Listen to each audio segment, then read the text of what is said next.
Bismillahirrahmanirrahim. Elhamdülillahi Rabbil alemin. Vessalatu vesselamu ala Rasulina Muhammedin ve ala alihi ve ashabihi ecma'in. Musulman doğanımız soraptır. Dine Kur'an bize yetiyer diyeler ve hadisler inkar ediyeler. Yani hadisler doğru değil diyeler. Peygamberimiz ölenden son izinnaki adamların Peygamberimizin adından yazan yalan zatları diyeler. Sünnete, hadislere uyan adamlara azaşan yanlış yollakı diyeler. Şu kişiler barada düşünürseniz deyiptir. Musulman doğanlar bu möhüm sorak. Bize dine Kur'an bolar deyip Peygamberimiz sallallahu aleyhi ve sellemin sünnetini, hadislerini İslam'da delil hükmünde kabul etmeyenlere Kur'aniyun, Kur'ançılar fırkası sektesi değiliye. Bular ne edip tanamalı? Bular ne diyeler? Bular biz dine Kur'an'a inanıyarız. Dine Kur'an'a bardadı kabul ediyarız ve Kur'an'a yok zatları inkar ediyarız diyerler. Ve Peygamberimizin sallallahu aleyhi ve sellemin sünnetlerini, hadislerini İslam'da delil hükmünde kabul etmeyerler. Yani hiçbir hadisi, hiçbir hadis kitabını kabul etmeyerler. Hemmesine yalan diyeler. Ve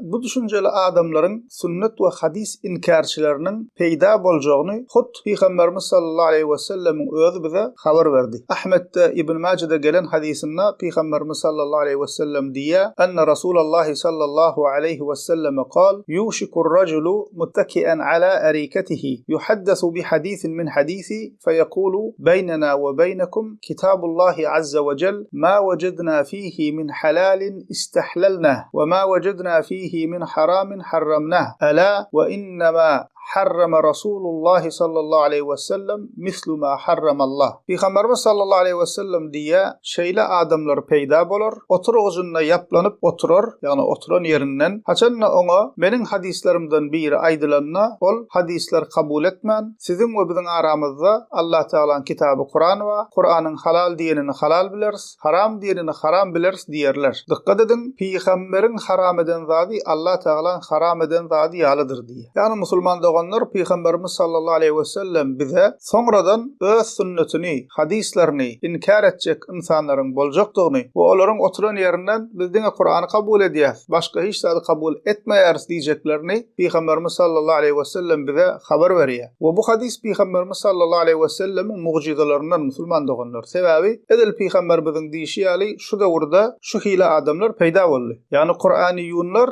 Kur'ançılar ya da sünnet hadis inkarçıları dine Kur'an'a inanıyarız diyerler ve başka da hadis kitaplarını kabul etmezler. Başkaça aysak Müslüman doğanlar İslam'ın asıl delilleri ve çeşmesi iki zattır. Kur'an ve sünnet. Sonra icma ve kıyas geliyor. Cemi şeriatın delili 4 boluyor. Kur'aniyunlara göre İslam'ın yeketek çeşmesi delili Kur'an'dır. Elbette bu inanç küfür ve batıldır. Kim İslam'ın çeşmesi dine Kur'an'dır deyip hadisleri, sünnetleri inkar etse ol kişi kafirdir. Sonki yıllarda Müslüman doğanlar bu düşünceni yayratmak için hareket eden kişi aslı Mısırlı Reşat Halife diyen adamdır. Bu adam Amerika göçüye ve şol yerde Arizona'da sünnete, hadislere karşı öz fikrini yayradiya ve şol yerde ölüye. Şol bize Kur'an yeter deyip hadis kitapları inkar edip yörenler köplönç Reşat Halife'n yazan diyen zatlarından tesirlenip yören akidesiz kişilerdir. Bunların Müslüman doğanlar diyen zatlarının batıl ve yalanlığı açık ve aşkardır. Ve bunları ağırlanmak için dine bir cahil bolmalı değil, biraz akıllı da kemlik bolmalıdır. Sebebi Müslüman doğanlar aklı yerine adam bunların diyen zatların doğrulap, tasdiklap bilmeye. Çünkü birbirine ters diyen zatları. Misal için Kur'an-ı Kerim'i kabul ederiz. Hadis kitaplarını ve hadisleri kabul etmeyeriz diyerler. Ne için diysen hadisler sonradan düzülüptür diyerler. Ama ünsvarın Kur'an'ı Peygamberimizden öğrenip yazıp alan ve bize yetiren sahabalar bilen Peygamberimizin sünnetlerini, hadislerini öğrenip bize yetiren yine şol sahabalar, şol insanlar diyen ve ona süreyen zatlar Müslüman doğanlar birbirine ters. Sahabaların bize yetiren Kur'an'ını kabul ediyen diyerler. Ama şol sahabaların bize haber veren hadislerini kabul etmeyeriz diyerler. Bunların Müslüman doğanlar inançlarının batıllığını görkezýän ikinci misal, eger Peygambersiz dine Kur'an yeterli bolsady, Allah Teala Kâban üstüne Kur'an'ı kitap şekline indirmäge ve alın şunu okan deyip insanlar insanlara seçtirmeye kadir. Ama yok. Allah Teala peygamberi guratdy. We ol peygambere Allah Teala kitabyny wahy etdi. Näme üçin? Ol peygambер ummatyna şol kitaby açyklap we amal edip görkezmek üçin we dogry ýoly öwretmek üçin peygambер geldi. Şonuň üçin musulman doganlar gowy düşünelin. Sünnet diýmek Kur'an-ı Kerim'in açıklamasıdır, düşünürüşüdür. Misal üçin Allah Teala Kur'an-ı Kerim'de bize namaz kılmaklyk, namaz okumaklyk farz etdi. Namaz okan diýe Allah Teala. Näde okamaly, nähil okamaly, näme okamaly, haçan okamaly, namazda näme etmeli we näme etmeli däl, şularyň ählisini Peýgamberimiz sallallahu aleyhi we sellem bize ummatyna jikmejik öwretdi, açyklap berdi. Galan ibadetlerim, hükümlerim şeýle musulman doganlar. Hadis kitaplaryny kabul etmän bize diňe Kur'an yeterli diýenlere bolanda sünnete seletmän namaz okap berdiysek okap bilmeýärler. Ýa-da özçe düşünürüşler getirip bir hereketler etmeli bolýarlar. Ýani musulman doganlar düşünjek adama sünnetleri, hadisleri inkar etmek,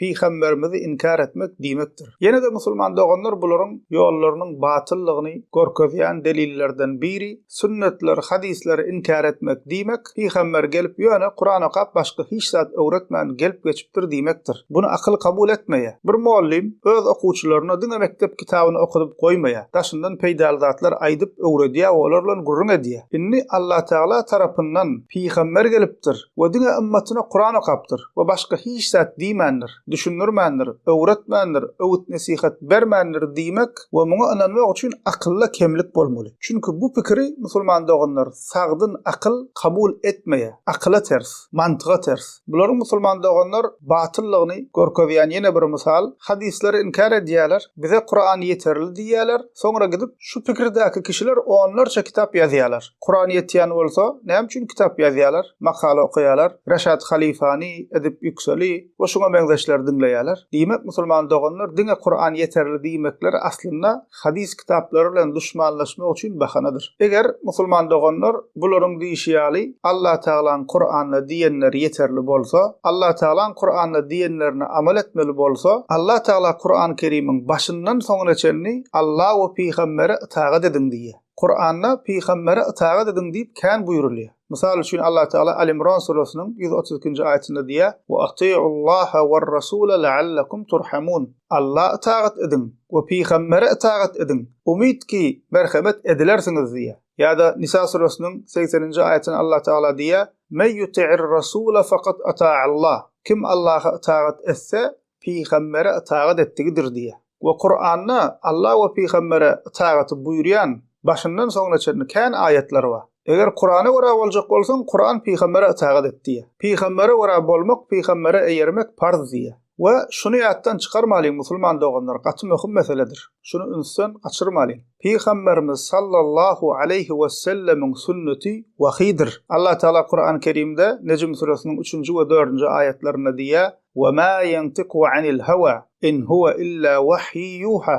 Ol Peýgamber öz haý-hawasynyň gurlamaz. Onuň size aýdanlary diňe wahydir diýär. Ünsür musulman doganlar, kim sünneti, hadisleri İslamda hüccet, delil hükümüne kabul etmän, inkar edýän bolsa, ol kişi kafirdir, ol hile adama musulman diýilmeýär. Elhamdülillahi rabbil alamin.